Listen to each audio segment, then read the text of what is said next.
la vida de resurrección. Dale gloria al Señor. Vamos a hacer la oración de Efesios que estamos haciendo todos los martes de avance. En el nombre de Jesús, a la cuenta de 3, 1, 2, 3. Señor, oramos pidiendo que tú hagas con esta epístola a los Efesios sea algo viviente y real a nuestros corazones. Y lo hacemos rogándolo en el nombre de nuestro Señor Jesucristo. Amén. Dele un aplauso al Señor.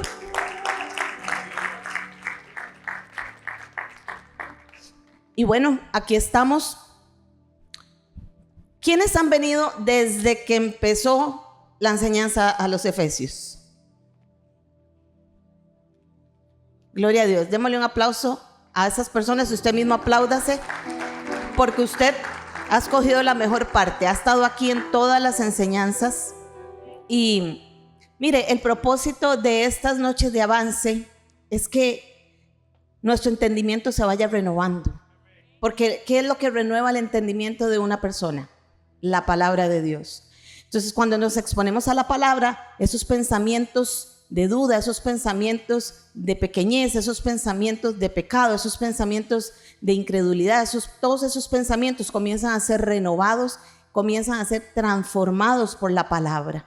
Ese es el poder tan maravilloso de la palabra de Dios. Por eso es que es tan importante congregarnos y oír la palabra. Amén. Porque es la palabra la que nos va renovando día con día. Entonces eso es lo que estamos haciendo en estas noches de avance. Sí es cierto que hay un poquito de enseñanza histórica, etcétera, pero si usted se dio cuenta, muy poco. Solamente como para tener un fundamento, un conocimiento de algo, de dónde vienen las cosas. Pero lo más importante es lo que Dios nos ha estado ministrando desde que comenzamos esta carta a los Efesios. Porque como hemos hablado, a veces leemos la Biblia y la leemos y gloria a Dios, pero cuando profundizamos es cuando nos damos cuenta de las inescrutables riquezas que tiene la palabra del Señor escondidas. Amén. Son misterios que están escondidos y eso se comienza a revelar, y eso es lo que estamos haciendo en esta noche de avance, entrando un poquito más profundo en la lectura de la palabra, porque vamos versículo por versículo estudiando. La semana antepasada quedamos en Efesios 1:4, ¿verdad? Efesios 1:4. ¿Habrá aquí algún buen estudiante que me diga qué vimos la semana antepasada en Efesios 1:4? Fuimos escogidos. ¿Algo más que a alguien le haya quedado de la semana antepasada? ¿Cómo? Fuimos apartados, sí. Amén. Bueno, vamos a continuar entonces con Efesios 1, versículo 5, capítulo 1, versículo 5, pero para poder seguir entendiendo el capítulo 5, vamos a leer el 4, porque eso es como, porque el 5 es como agarrar una cuesta sin impulso. El 4 nos da el impulso para tirarnos en la patineta así con velocidad. Entonces necesitamos leer el 4. Bueno, ahí lo tenemos. Estamos viendo Dios el Padre planeó la iglesia. Eso es el título de los primeros del capítulo 1, versículo del 3 al 6. Ya vimos el 3, vimos el 4 y vamos con el 5 y 6 en esta noche. Dice el 4. Bueno, vamos a leer desde el 3. Bendito sea el Dios y Padre de nuestro Señor Jesucristo, que nos con toda bendición espiritual, ¿dónde? En Cristo. Dice el 4, según nos en él antes de la fundación del mundo, para que fuésemos y sin mancha delante de él. Pero nos escogió de una manera, de una forma. Dice que nos escogió en amor. Diga, en amor. Él nos escogió no de cualquier manera, nos escogió en amor. Estábamos hablando de que Cristo murió por todo el mundo, ¿cierto?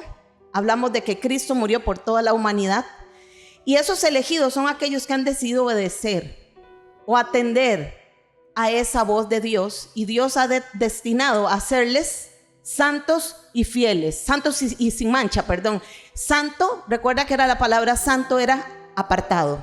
¿verdad? Apartado para un propósito. Entonces vemos a Dios ahí apartando personas, todos los escogidos de Él, para que sean santos, o sea, para un propósito, para algo específico y sin mancha, para que estén limpios para Él. Pero ¿de qué manera nos escogió? En amor. Entonces ahí arrancamos en el 5, ahí agarramos el impulso y dice, en amor, habiéndonos predestinado para ser adoptados hijos suyos por medio de Jesucristo, según el puro afecto de su voluntad. Y sigue diciéndonos y ampliándonos la idea el 6. ¿Para qué? Para alabanza de la gloria de su gracia, con la cual nos hizo aceptos en el amado. Entonces aquí estamos pasando por una de las montañas o cumbres del libro de Efesios, porque ni usted ni yo estábamos cuando Dios planeó la iglesia. O sea, estábamos en su mente, pero no estábamos con Él como estuvo Jesús y estuvo el Espíritu Santo, sino que Él estaba planeando la iglesia, así que nosotros no podíamos darle sugerencias de cómo hacerlo, ¿cierto? Así que es Dios quien nos está contando en el libro de Efesios, capítulo 1, cómo Él planeó la iglesia. Él es el que nos está dando la luz, nos está contando el chisme de cómo planeó la iglesia. Dice que en primer lugar, lo vimos en el versículo 4, dice que Él nos eligió, pero no nos eligió solo porque nosotros lo mereciéramos, no, nos eligió ¿en quién? En Cristo. Nos eligió en Cristo, eso ya lo acabamos de leer, para ser santos y sin mancha. Recuerde que en la clase pasada vimos que Él no nos eligió porque fuéramos buenos. Él no te eligió porque tú eras muy bueno, muy lindo, muy amable, muy especial, ni a mí tampoco. De hecho, si hubiese sido por méritos, aquí ninguno, yo creo que ninguno hubiésemos aplicado, ¿cierto? Pero dice que vimos la semana antepasada que Él no nos eligió porque fuéramos buenos, sino que nos eligió para hacer algo bueno. Entonces, esa es la forma en la que nos elige. Y dice el 5, habiéndonos, en amor, habiéndonos predestinado, diga predestinación. Entonces, el Padre nos predestinó para algo. Y vamos a ver qué es predestinación. Esto está en el plan eterno de Dios, y el plan eterno de Dios es integrarnos a todos nosotros, a la familia divina, mediante algo que se llama la adopción. Amén. Antes de eso, yo quiero comentarles un poquito. Existen dos corrientes, yo medio lo toqué la semana antepasada, dos corrientes acerca de lo que es la teología de la predestinación. ¿Alguien ha oído algún día mencionar eso? La teología de la predestinación. ¿Nadie ha oído eso? ¿No? Bueno, usted va a oírlo, porque usted no sabe si el día de mañana a usted le va a salir ahí una persona un poco conocedora de historia y de algunas cosas, y es importante conocerlo, por lo menos oírlo. De hecho, nada más lo vamos a hacer así como una pincelada rápida para que usted más o menos entienda. La teología de la predestinación dice, bueno, ahí me van siguiendo con las diapositivas, eso.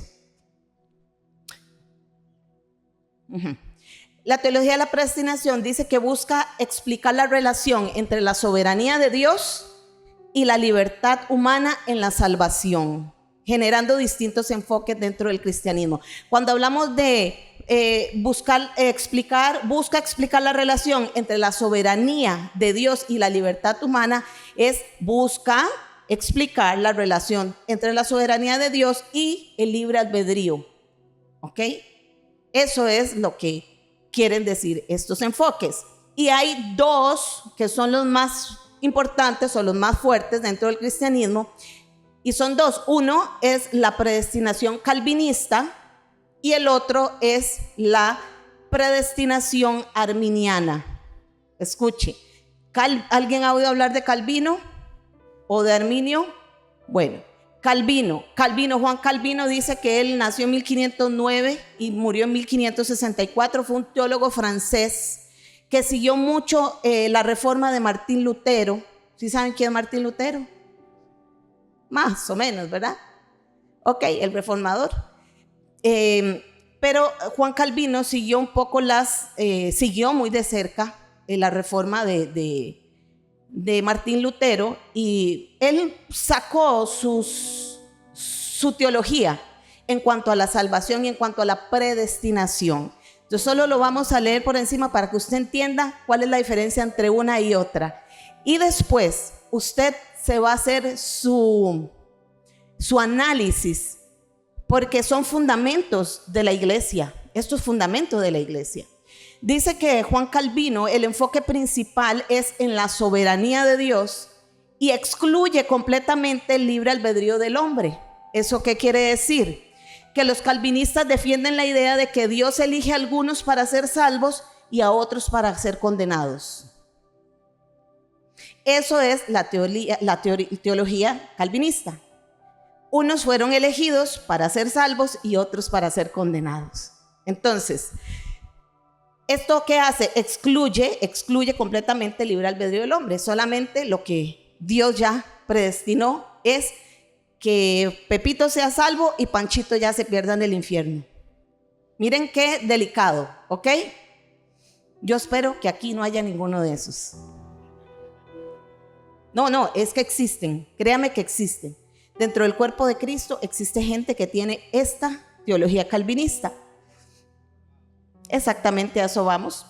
En resumen, son los famosos salvos siempre salvos. ¿Qué dicen ellos? Serán guardados seguros eternamente por Dios, independientemente de la voluntad humana.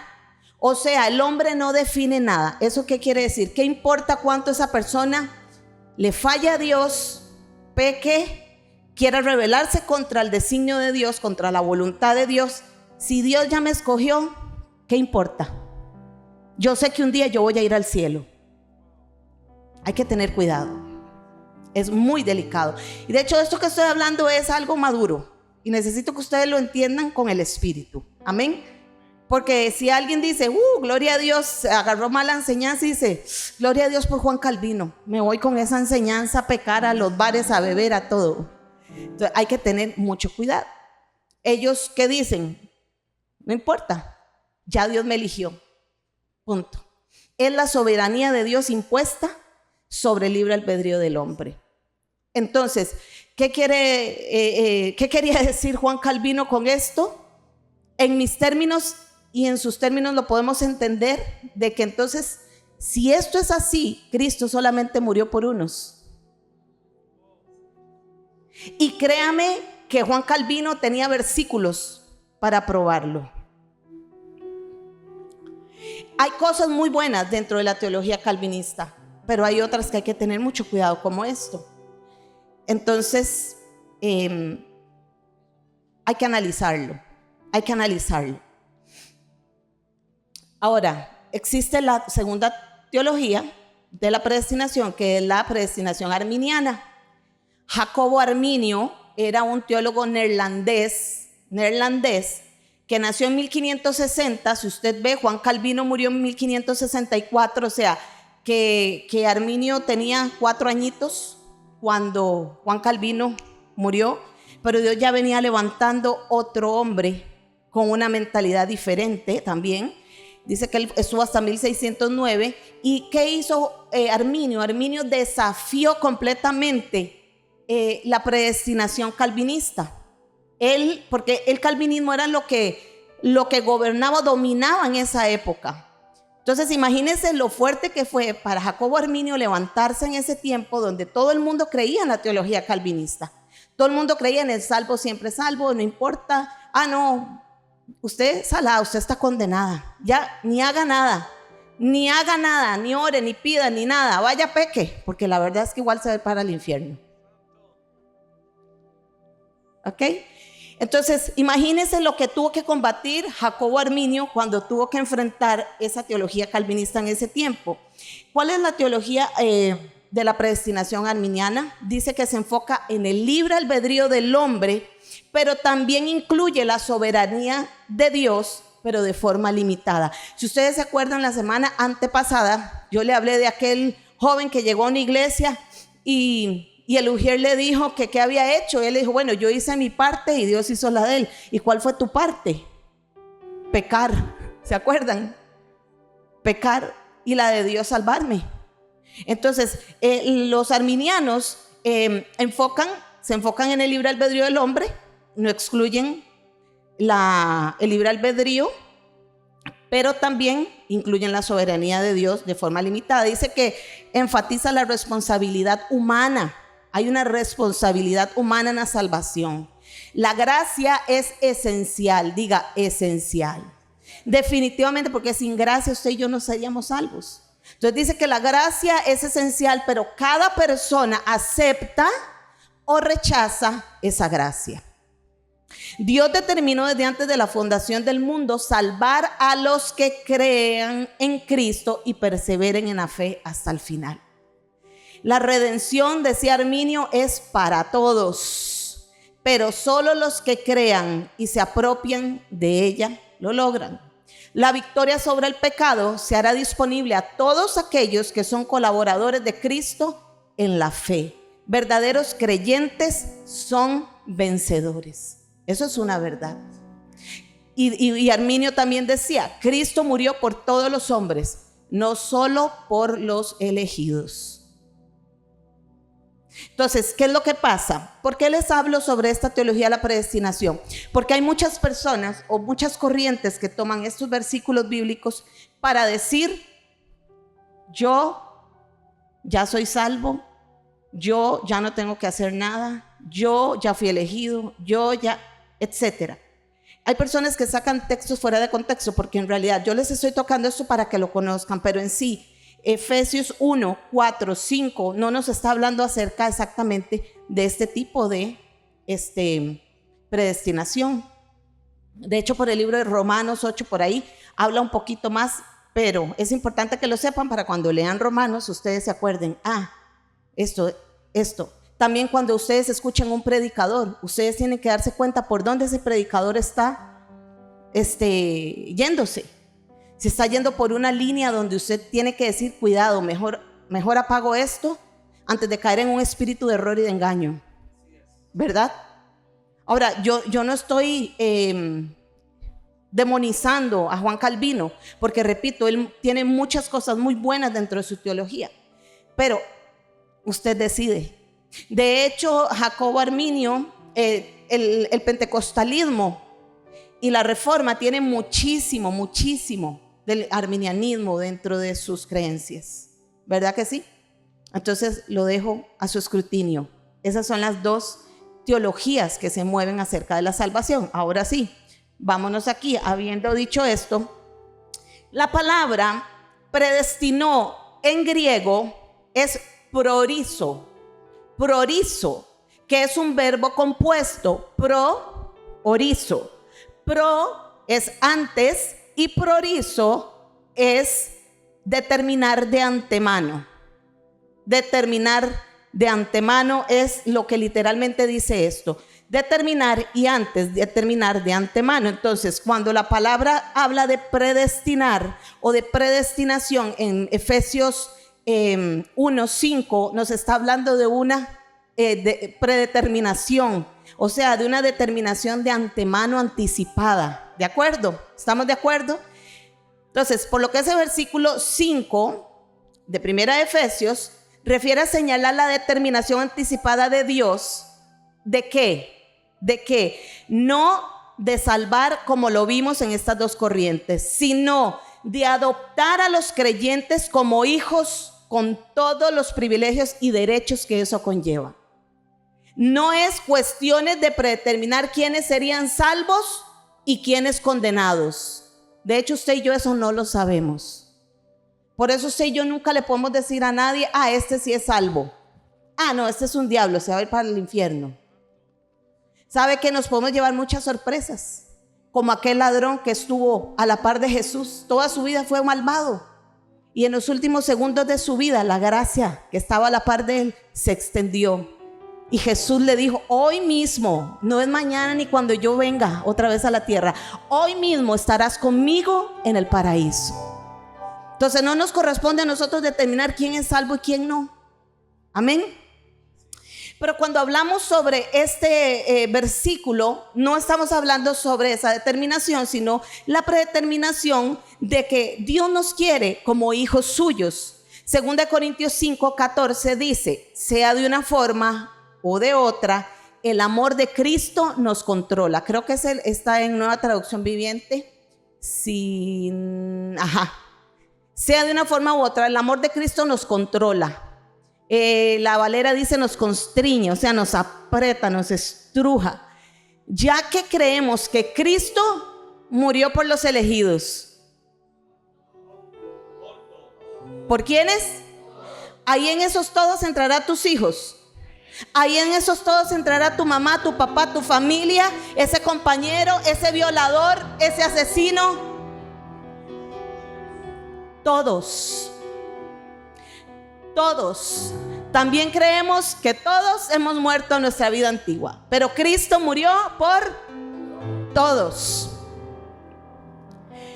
Alguien explicó la predeterminación como esto y me encantó, la verdad me encantó, y lo voy a leer textual. En la puerta del cielo, del lado nuestro, hagamos la imaginación de que aquí está la puerta de entrada al cielo. No, aquí. Y aquí estamos todos los que queremos entrar al cielo, y del otro lado ya es el cielo. Entonces dice, en la puerta del cielo, del lado nuestro, o sea, de este lado, podemos leer lo que está en Juan 10:9. Yo soy la puerta. El que por mí entre será salvo. Eso es lo que podemos leer nosotros de este lado. Y hallará pasos. Pero cuando pasemos al otro lado, cuando ya entremos por esa puerta y volvamos a ver esa puerta, va a haber escrito arriba, podemos leer escrito arriba del otro lado de la puerta, escogidos en él antes de la fundación del mundo. ¿Sabe qué significa eso? El libre albedrío, pero también la soberanía de Dios. Porque del otro lado de la puerta del cielo yo puedo ver escogidos en él antes de la fundación del mundo, soberanía de Dios. Pero de este lado de la puerta yo puedo leer el que entre por esta puerta. O sea, te están haciendo una invitación, tú decides. Libre albedrío. Qué poderoso, ¿verdad? Sumamente poderoso.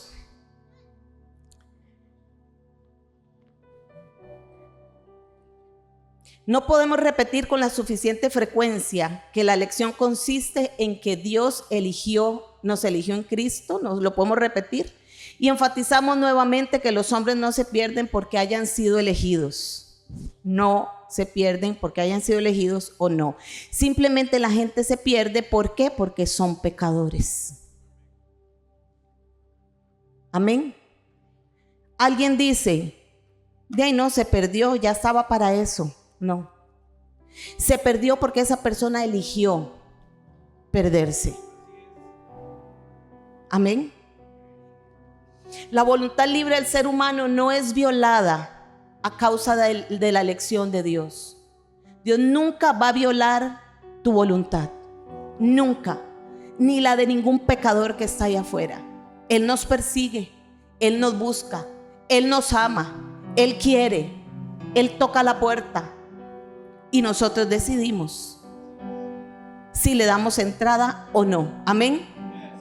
O sea, cada quien hace su elección. Dígale al que tiene al lado, tú hiciste una elección. La palabra predestinación nunca se usa en personas que no son salvas.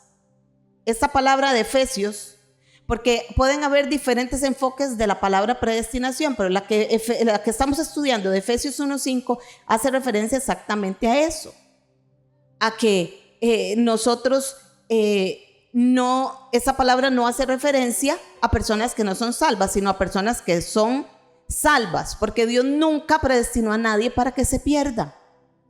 Dios quiere que todos procedan al arrepentimiento. Amén.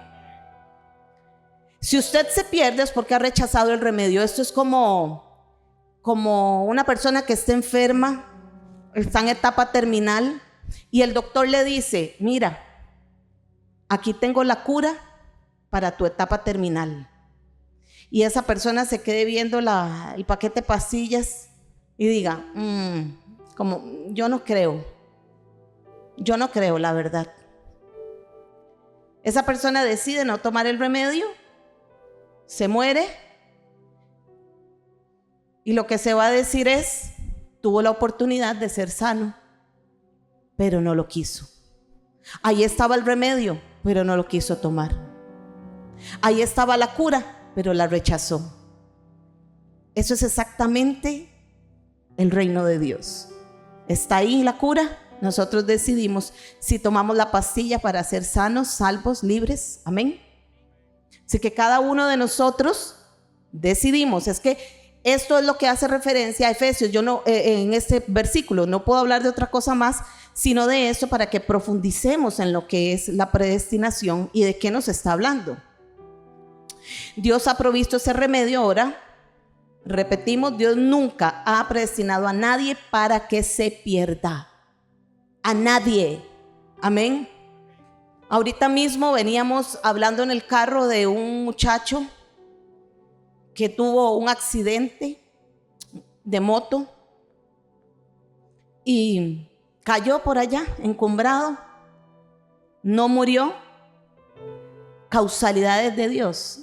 No, es que Dios es grande en misericordia. Él no quiere que nadie se pierda. Pasó alguien, porque es un pueblito por allá. Usted ha visto que en los pueblos todo el mundo se conoce, ¿verdad? ¿Usted ha visto eso? Hasta uno, si fue a visitar, y lo saludan y uno dice, nada más responde pero en un pueblo todo el mundo se conoce. Y ese muchacho llegó precisamente en el momento del accidente a predicarle a Jesucristo. Nadie lo había visto nunca por ahí. ¿Qué significa eso, iglesia? La insondable gracia, profundidad del amor, de misericordia, de perdón de Dios sobre una persona. Lo mismo que hablamos del ladrón. Lo mismo. Y los que hemos tenido experiencias así, la vez pasada contamos cómo mi esposo y yo, camino allá por carretera Guanacaste, un muchacho de un camioncito de repuestos gigante pegó contra un pick-up y quedó completamente encumbrado el muchacho. Íbamos pasando, yo le dije a mi esposo, claro, él viene concentrado manejando, vea lo que acaba de pasar, frene, hay que ir a orar por ese muchacho. Cuando nos bajamos, empezamos a orar, la gente respetó, mi esposo oró. Yo creo que también le dijiste que fuera el Señor, etcétera. Al día siguiente el joven falleció. ¿Qué es eso? La misericordia de Dios. Es que Dios no quiere que nadie se pierda. Así que usted no puede pensar, mi hijo irá a ser salvo algún día. Tu hijo va a ser salvo. Mi esposa, mi esposo será salvo. Mi papá, es que yo lo veo tan brujo, tan endemoniado, tan hechicero, ¿qué importa cómo esté ahorita tu hija, tu hijo, tu esposo? Quien sea, para Dios no hay nada imposible, y lo que Él dijo, Él lo hará, y lo que Él habló lo ejecutará. Él no quiere que nadie se pierda, sino que todos procedan al arrepentimiento. Ahora, la forma no lo sabemos, el momento tampoco, pero de que va a pasar, porque sea Dios veraz y todo hombre mentiroso, lo que Él ha dicho, Él lo hará. Amén. ¿Usted lo cree? Dele un aplauso al Señor de agradecimiento por la salvación de ese ser querido. A ver, abra su boca, como si ese ser querido en este momento le está diciendo a usted: recibí a Cristo y se tiró a los pies suyos llorando y pidiéndole perdón. A ver, ¿qué haría usted en este momento? Alabe a Dios como si eso estuviese pasando. Alabe a Dios, alabe a Dios. Dice la Biblia que Abraham se fortalecía dando gloria a Dios. No creo eso. Veo gente que se queda así nada más o hace. ¿Así va a reaccionar usted cuando su hija o su hijo le diga: me entregué a Cristo? No lo creo. Porque solo usted sabe lo que ha llorado y ha orado por esa persona. Amén. Pero bueno, seguimos. Cuando se refiere a Dios, la predestinación tiene que ver con el propósito de Dios para aquellos que Él elige. Ahora sí vamos a ver la segunda parte de este versículo, Efesios 1:5, si me lo pueden poner ahí en la pantalla.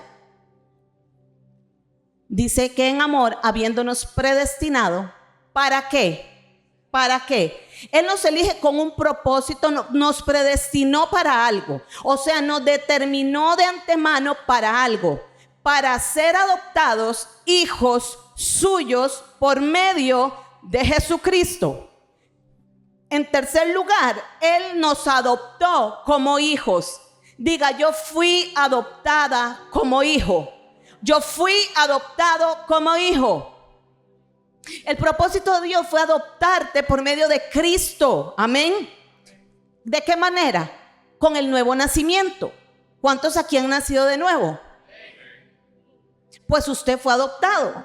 Pero mire, la adopción usted no la puede pensar en esos tiempos o como nos la quiere enseñar Pablo en Efesios 1:5. Usted no la puede pensar como la adopción que usted conoce aquí en la tierra, en este siglo, en este tiempo en Costa Rica. Una adopción, usted hace un papeleo, va, firma, le dan el niño, usted se lo lleva, pum, pum, listo, ahí terminó todo. Lo inscriben a su nombre, todo bien. Pero estudiando un poquito más a fondo cómo era esa palabra, la raíz de la adopción que nos habla Pablo aquí, dice, nos adoptó como hijos. Esa palabra adopción es, porque es un poco complicada, en griego dice iotesía. Iotesía, ese verbo en griego, ese específicamente verbo en griego nos dice que representa un proceso legal romano en el cual, oiga esto, el hijo de una persona, de un papá, podía ser adoptado por otro padre, de otra familia, ¿ok? Como hijo, con todos los derechos y privilegios de un hijo natural, eso lo sabemos. Pero mire, esto me impactó y yo dije, Señor, qué tremendo, con razón Pablo y Dios, o sea, Dios a través de Pablo, revelado por el Espíritu Santo, usó esta palabra, adoptados como hijos. Adoptado, diga, yo fui adoptado. Desde aquí comenzamos a ver, por ejemplo, viene el hermano José y dice, bueno, como yo no tengo varones, yo voy a adoptar a Alessandro. Los papás dicen se lo regalo, pero bueno, es otro tema. Usted dice voy a adoptar a Alessandro y ellos dicen perfecto, lléveselo, es suyo, firmamos. Pero no solo quedaba ahí. Esta familia, al dar su hijo en adopción, o más bien este hombre al adoptar este niño, esta familia quedaba con todas sus deudas canceladas. Mire lo que conllevaba la adopción en el sentido romano, legal romano. Todas las deudas quedaban canceladas. Esa persona que era adoptada en la sociedad y legalmente era una nueva persona. No era el mismo Alessandro que estaba aquí. Era ante la sociedad una nueva persona, un nuevo ser. Entonces, si usted va viendo la profundidad de esto, usted dice, Señor, bueno, wow. Yo dije, Padre, qué tremendo lo que implica la adopción de nosotros como hijos de Dios. No es cualquier adopción. Dice aquí, yo escribí aquí, que dice, hasta las deudas de la antigua familia se cancelaban. Y el nuevo hijo se convertía en heredero legítimo del padre adoptivo. Oiga, heredero legítimo del padre adoptivo. La familia anterior perdía todos los derechos sobre esa persona a los ojos de la ley. Era una nueva persona. Ya no tenía más deudas ni obligaciones con la familia anterior. Mire qué poderoso. Dijo Jesús, le dijo a unos fariseos, ustedes son de vuestro padre el diablo. Para nadie es un secreto que nosotros éramos en esencia hijos de Satanás. Antes de venir a Cristo éramos hijos de Satanás, pero se produjo una adopción divina, celestial y poderosa, donde vino Jesús y dijo: yo me llevo a este y se lo llevo al Padre en adopción. Y Satanás se quedó sin derechos sobre nosotros. Por eso la palabra dice en el libro de Colosenses: y anulando el acta de los decretos que nos era contraria. Colosenses 2:14, ¿sabe qué quiere decir eso?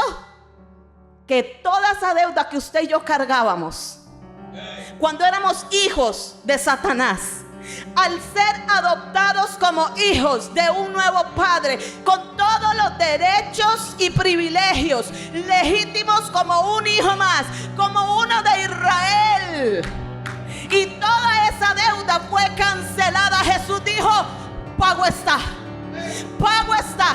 Este no debe nada. Ahora este es heredero y coheredero juntamente conmigo. Aleluya. ¿Usted está contento por eso?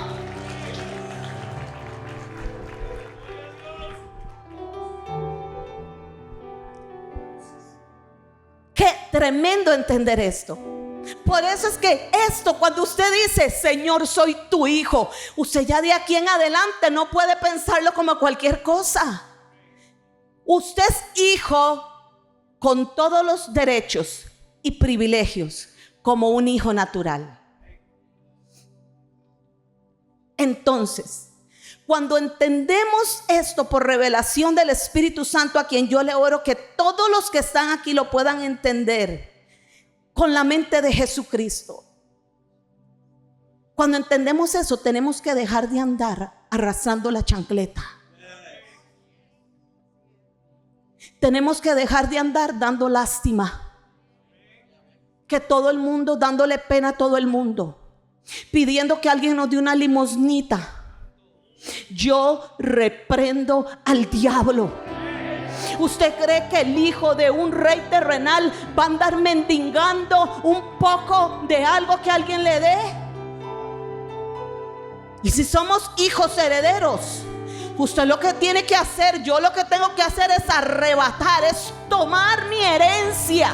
Es que es mía, es que es tuya. ¿Cuál es tu herencia? ¿De qué nos habla la Biblia? Son un montón de promesas.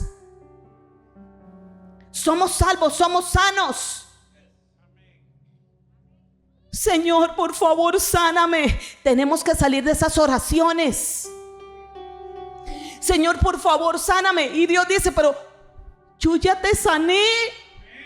Yo ya quise sanarte.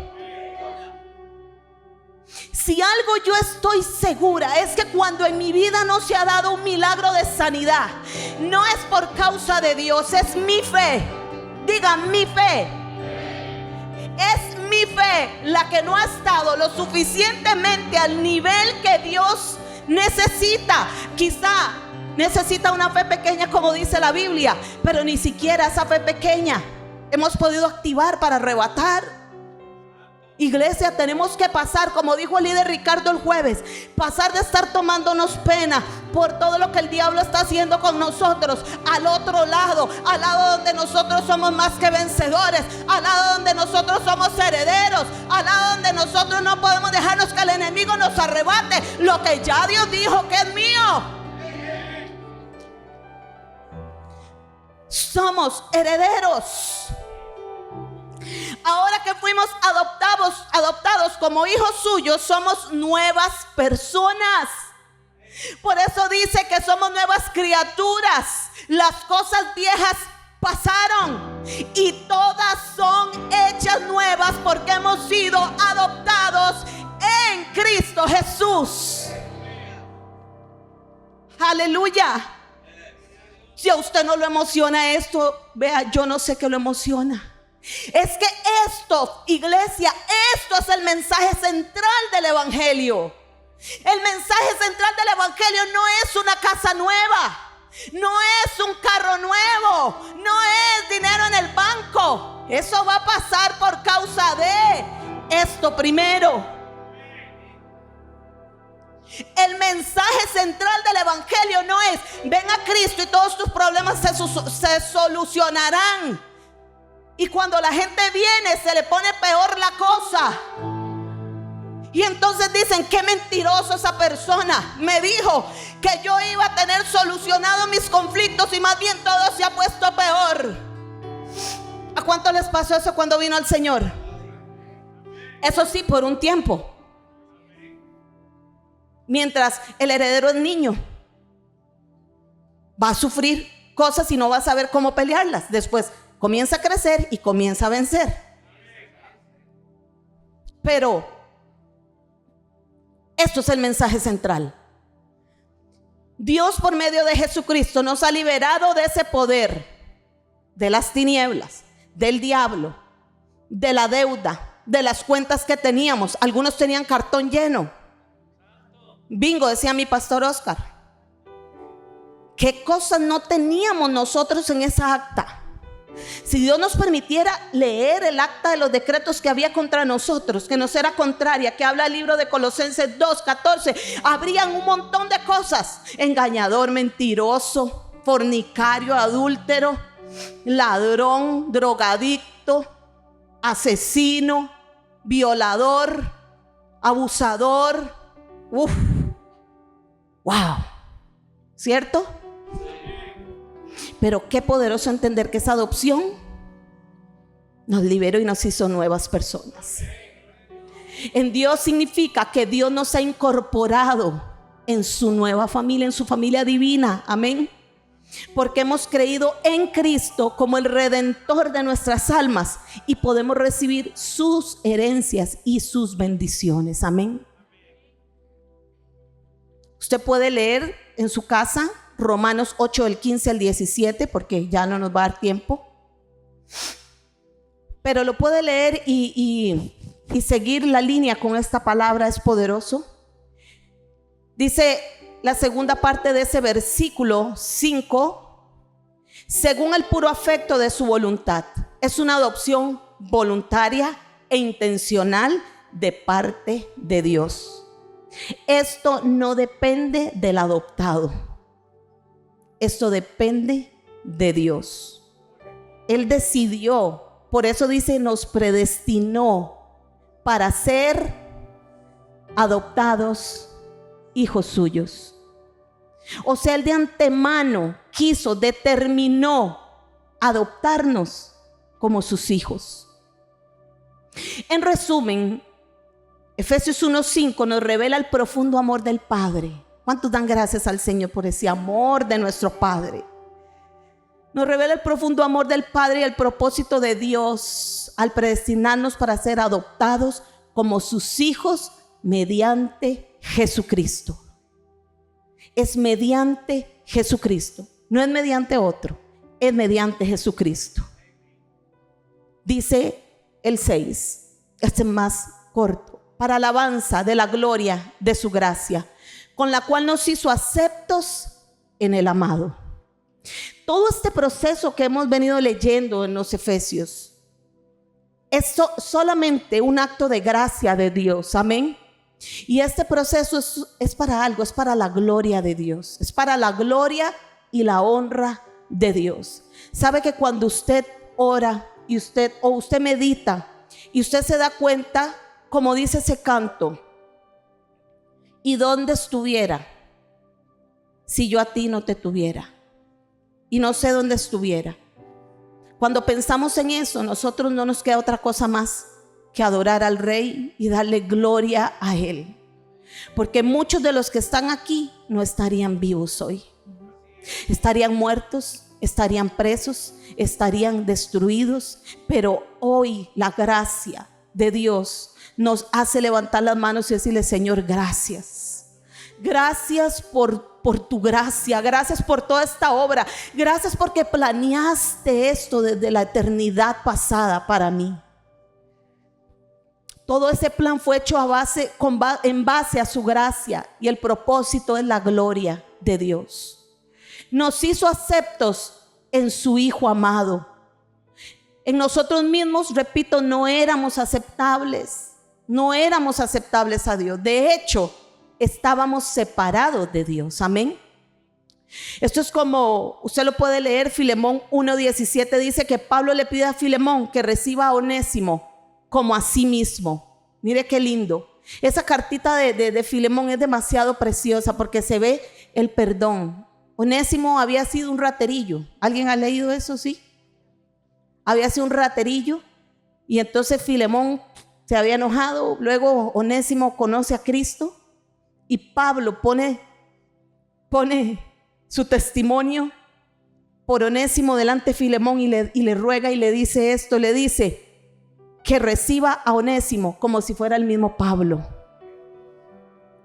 Y eso es precisamente un ejemplo cuando dice aceptos en el amado. Aceptos en el amado. Porque Dios ha elegido a la iglesia para esa plena y gloriosa adopción como hijos suyos. Pero el que nos hace aceptos en el amado es el amado. Aceptos en el amado. ¿Quién es el amado? Jesucristo. El amado se refiere a Cristo. San Juan 17:24 dice: Padre, aquellos que me has dado, quiero que donde yo estoy, también ellos estén conmigo, para que vean mi gloria que me has dado, porque me has amado desde antes de la fundación del mundo. Jesús sabía que Él era el amado del Padre. Entonces dice, Dios ve al creyente y lo acepta a través de Cristo. ¿Sabe por qué nos acepta el Padre? Por Cristo, porque estamos en Cristo. Fuera de Cristo es imposible que Él nos vea con otros ojos. Amén. Y esa es la única base, iglesia, por la cual nosotros vamos a poder ir al cielo un día. Es porque fuimos aceptos en el amado. Dios ama al creyente de la misma manera en que ama a Cristo. Escuche esto, qué hermoso, pero recíbalo con revelación. Cristo, Dios el Padre, ama a la iglesia, te ama a ti como ama a su Hijo Jesucristo. Vea qué amor el de Dios. Juan 17:23, yo en ellos, tú en mí, para que sean perfectos en unidad, para que el mundo conozca que tú me enviaste y que los has amado a ellos también. ¿Qué dice? Como también a mí me has amado. Dice que fuimos aceptos en el amado.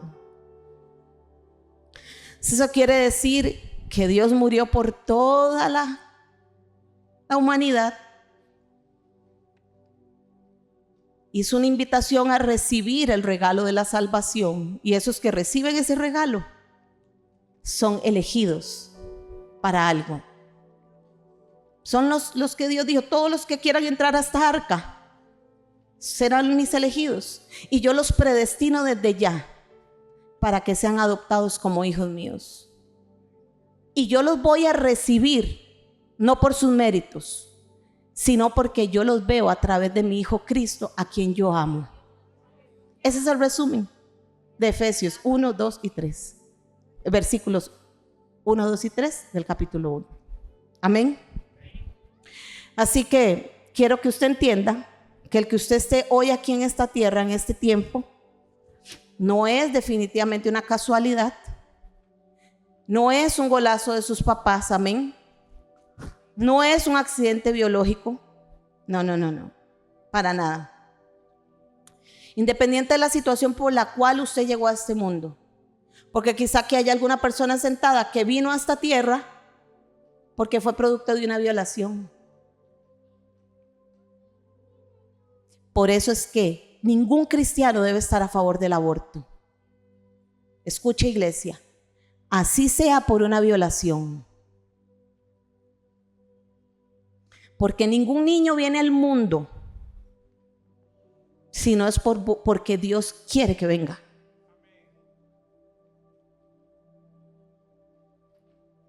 Y las feministas podrían decir, yo soy dueña de mi cuerpo y yo hago lo que quiera. Y bueno, que el Señor tenga misericordia de ti, porque si no te arrepientes. Esas personas que tienen esa mentalidad simplemente están matando vidas. ¿Qué importa cómo haya llegado una persona? ¿Por qué matan al niño? ¿Por qué no matan a la madre? El niño es inocente, no tiene la culpa, pero Dios tiene planes. Con todos, tiene planes. Así que nosotros no somos quien para quitarle la vida a alguien que Dios dijo nace. ¿Pero por qué de esa forma? Porque cada quien elige el camino. La gente mala elige hacer el mal a otros. Amén. Así que nadie aquí nació por un accidente, todos tienen un valor para Dios, tienen un propósito. Amén. Un propósito. Y termino con esta frase: debemos responder en alabanza y gratitud por este hermoso hecho de su gracia redentora. Usted puede ponerse de pie, iglesia, y responder, como dice ahí, como puse ahí, responder en alabanza y gratitud. Alabanza y gratitud por este hermoso hecho de su gracia redentora. Aleluya. Levante sus manos ahí y usted adore al Señor y dele gracias. Dele gracias porque, mira, de algún lugar Él te ha sacado a ti. De algún lugar Él te ha sacado a ti. De algún lugar te sacó, te levantó. Quizá hayan aquí personas que estaban a punto de perder su matrimonio, su hogar, su familia. Y Dios llegó a tiempo, restauró ese hogar, restauró esa familia para no dejar hijos creciendo solos. Eso es la gracia de Dios. Quizá hayan aquí personas que estaban hundidas en la depresión, estaban hundidas en la opresión, estaban hundidas en el dolor, en la desesperanza. Y llegó Cristo a tiempo y le dio una esperanza de vida. Alguien dice: yo no buscaba a Dios, Él me encontró. Eso es una verdad. Alguien dice: yo no pasé un dolor, Él me encontró. Pero quizá te libró de pasar muchos otros dolores.